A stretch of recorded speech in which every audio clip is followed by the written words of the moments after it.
grew up in the generation that I grew up in, then watching WWF was probably one of your favorite pastimes. I mean, watching superstars such as The Rock before he got into movies, Kane before he took off the mask, Undertaker, Stone Cold Steve Austin, Chris Benoit, and of course, who could ever forget Rikishi doing their thing on the wrestling court? And Goki kind of follows that similar trend. It is a deck that was once a non-competitive deck on the borderline of being a very, very good deck with a high potential to now, since the Flames of Destruction set released, it's a deck with great potential, and I think it's an extremely competitive deck. I'm going to be wrestling this strategy with you guys and revealing to you guys why this deck is so good. Get it? I'm going to be wrestling the strategy because they're wrestlers too. I'm TheCaliEffect, and if you guys want to see more videos like this, then you can people's elbow that subscribe button. But more importantly, you can probably choke slam that notification bell because we just too strong. I mean, look, I tried choke slamming my cousin before. It wasn't a good day. So I'm not really saying choke slamming that notification bell. But however you get to hitting it, do what you got to do, all right, fam?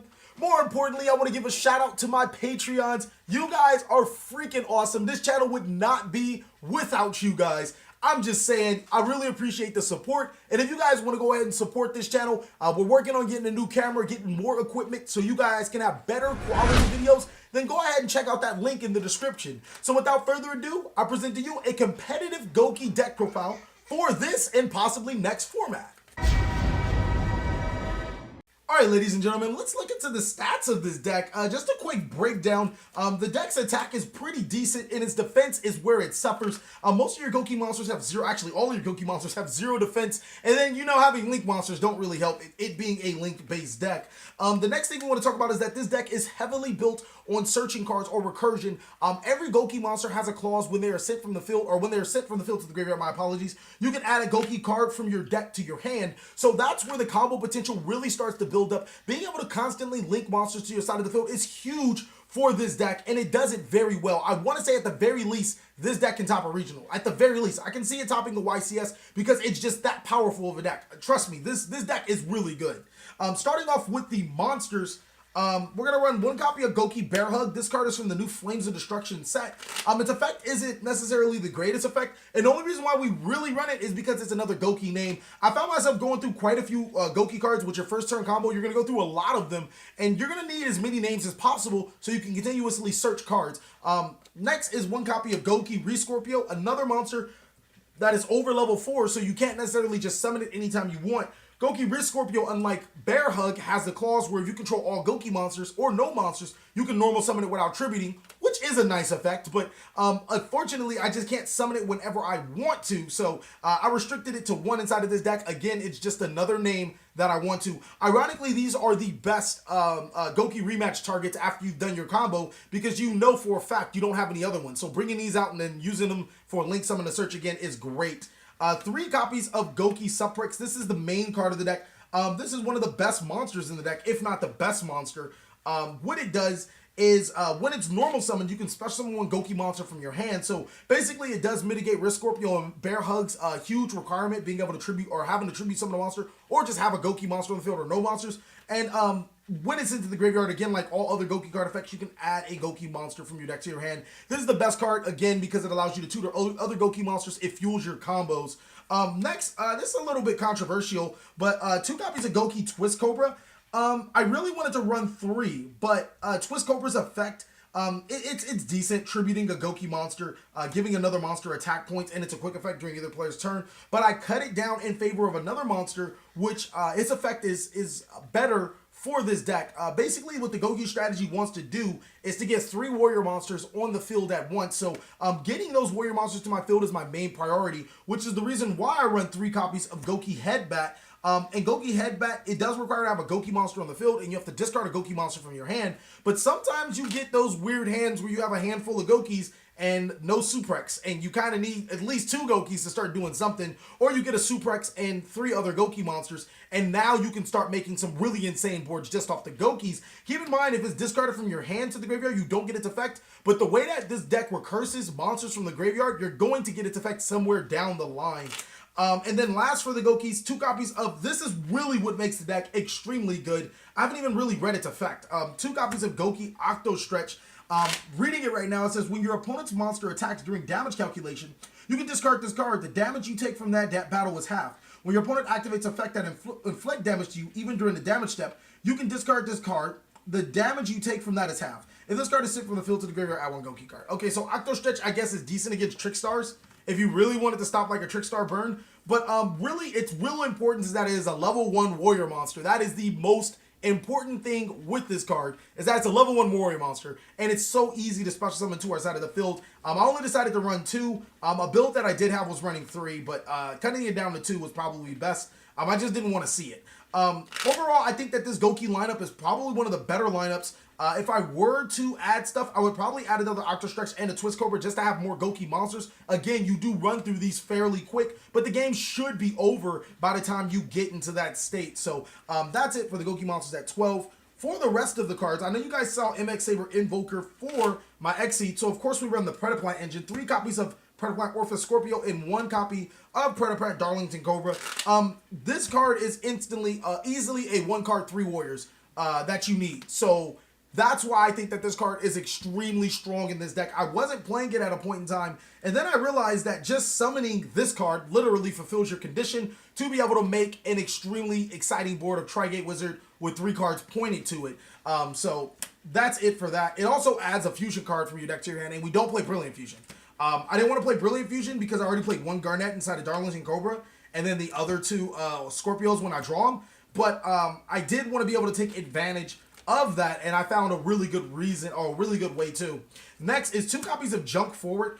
This card was actually Photon Thrasher for the longest, and the reason why it was Photon Thrasher because Thrasher is just a stronger card that allows you to beat over cards, but Junk Forward is a level 3, so just the option to be able to go into Invoker or Isolde whenever you want to is kind of good. I really appreciated Jump Forward with that aspect. And then 1 copy of Spell Striker. Again, this deck thrives on having 3 warriors. I can't state it more than enough. Having 3 warriors on your field, if you can get more warriors, that's even more important. But when you start off with 3 warriors, it's really good. And Spell Striker fits the same criteria as Jump Forward, except it's not Photon Thrasher. You can summon it anytime you want to, as long as you banish a spell card from your graveyard. And we run quite a few spell cards, so I thought it was a very viable card inside of this deck. Next is 3 copies of Ghost Ogre and Snow Rabbit for the hand traps.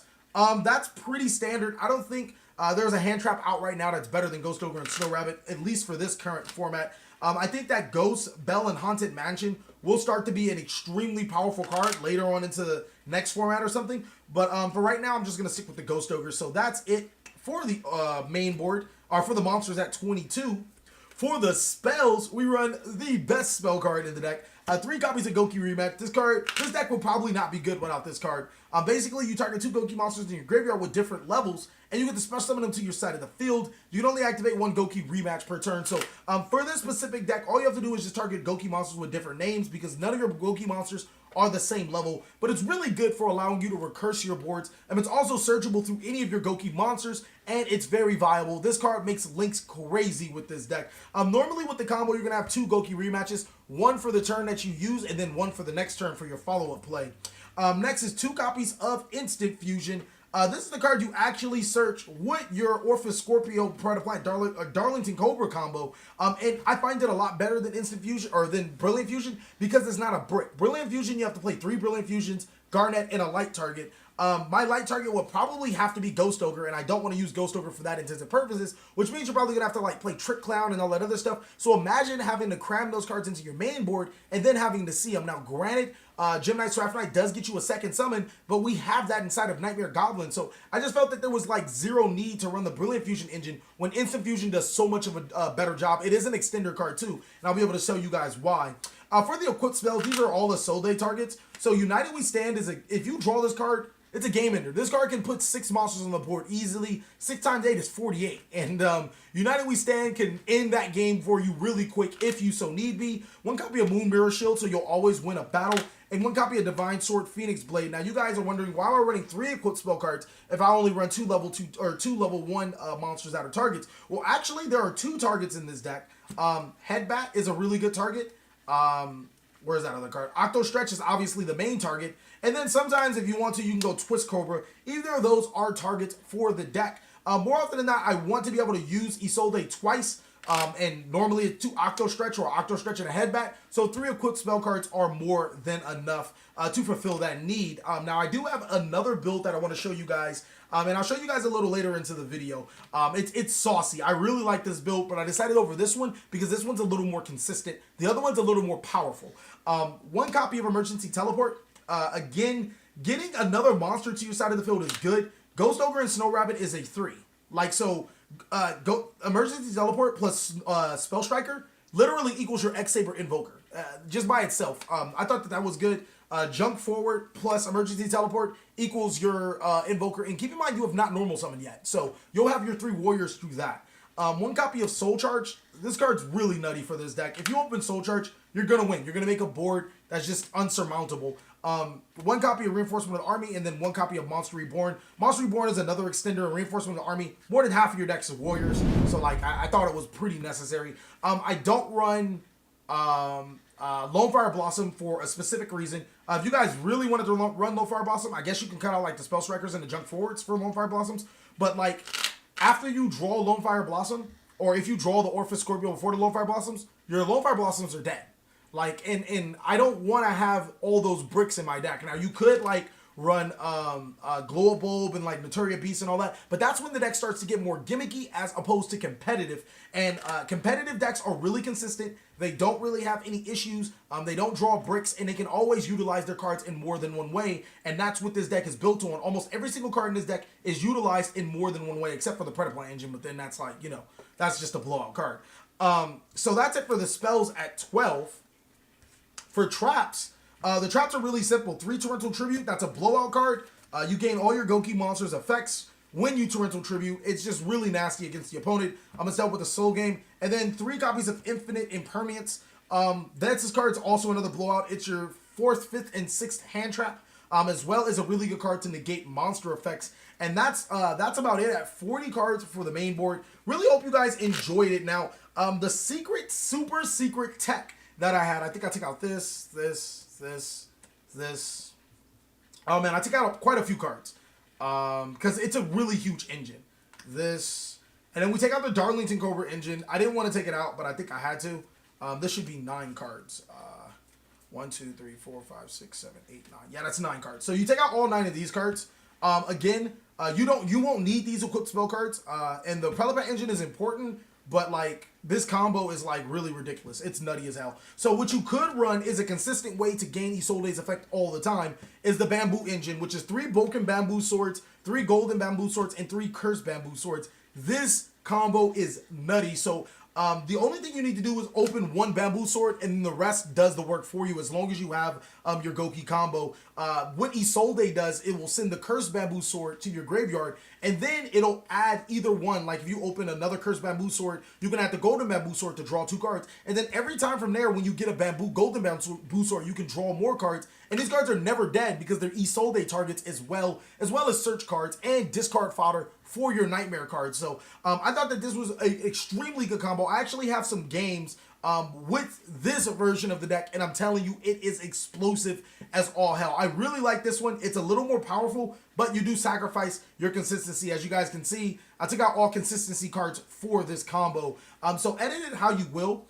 For the main board, I don't think that there's anything too expensive. This deck is pretty much a budget deck, like in its own right, because there's nothing expensive in it. But for the extra deck, that's where we do get a little expensive. Some of these cards we just can't, like we have to run. You guys have to buy some of these cards. You can kind of get around. 1 copy of MX Saber Invoker. That's to summon any of your warrior monsters to your side of the field. Or any of your level 4 or lower warrior monsters to your side of the field. Actually, no, it has to be level 4 warrior monsters to your side of the field. My apologies. I don't like this card because it has to use your Suprex, but it's good. It's really good. It allows you to open up your extenders, your combos, and all that other stuff. It's just a really decent card. So people are wondering why I'm running Instant Fusion. Instant Fusion does get you a warrior monster, and the warrior monster I play is Invoked Raging. The requirements for Isolde is just 2 warrior monsters, and Invoked Raging is an Instant Fusion target and a warrior monster. You could Instant Fusion the Raging and have himself flip face down, then flip him face up, and now you have a 2200 monster that can flip anything face down, or you can use it to flip an opponent's monster face down to get rid of their pesky threats before you go into another link. One copy of Thousand Eyes Restrict. This is to take your opponent's monster before you go into the other link. Literally, Instant Fusion is just another extender, and just so you can get into your Knightmare Goblin. So that's it for the fusions and Xyz. The rest we run are link monsters. Borolo Dragon, Sarjuya. You don't have to run Sarjuya. Borolo Dragon is getting a reprint, so I'm pretty sure you guys can pick it up pretty cheaply. Firewall Dragon, this is also a card that isn't really necessary. It's really good for when you want to combo off, but I don't summon it often. Nightmare Griffin is a card you're probably going to have to get. The reason why is because normally when your opponent disrupts your play, you can end the board with a Nightmare Griffin and a Link Kribo up top. So it's still like really good to have an interrupted player do stuff like that. So one copy of Nightmare Unicorn. This is probably the card that I played the least, but I do run it because it's a Link 3. I think that this is the least useful Nightmare card in the deck. One copy of Tri-Gate Wizard. This card's nutty good. I'm going to show you guys the combo in a minute. 2 copies of Isolde. You'll use this effect twice. Send the appropriate equipped spell cards to get whatever you need to the graveyard. 1 copy of Knightmare Phoenix. This card's also really good. You can point it to your Tri-Gate Wizard and have your Tri-Gate Wizard not being able to be destroyed by battle. Next is Knightmare Cerebus. You can point this to your Tri-Gate Wizard and have it not be destroyed by card effects if you choose so. 1 copy of Nightmare Goblin. I want to run more copies of Nightmare Goblin just because so I can get the second summon. It's really good. And then 1 copy of Link Kribo. This card is extremely important for the Tri-Gate Wizard. Normally when you make the Tri-Gate Wizard, it'll be like Tri-Gate, Link Kribo, Nightmare Goblin, and Nightmare Phoenix, easily off of a little 3-card combo. So that's pretty much it for the extra deck at 15. For playing 16 cards, you ain't cheating, you ain't trying. For the side deck, oh my god, man. This side deck it's pretty decent. 3 copies of Ash Blossom. Again, this is probably not budget friendly. 3 copies of Call by the Grave. Hand Trap. This is for hand traps, Lair Infernoids. Just any graveyard reliant deck, ABC. Because ABC Nightmare is still pretty good.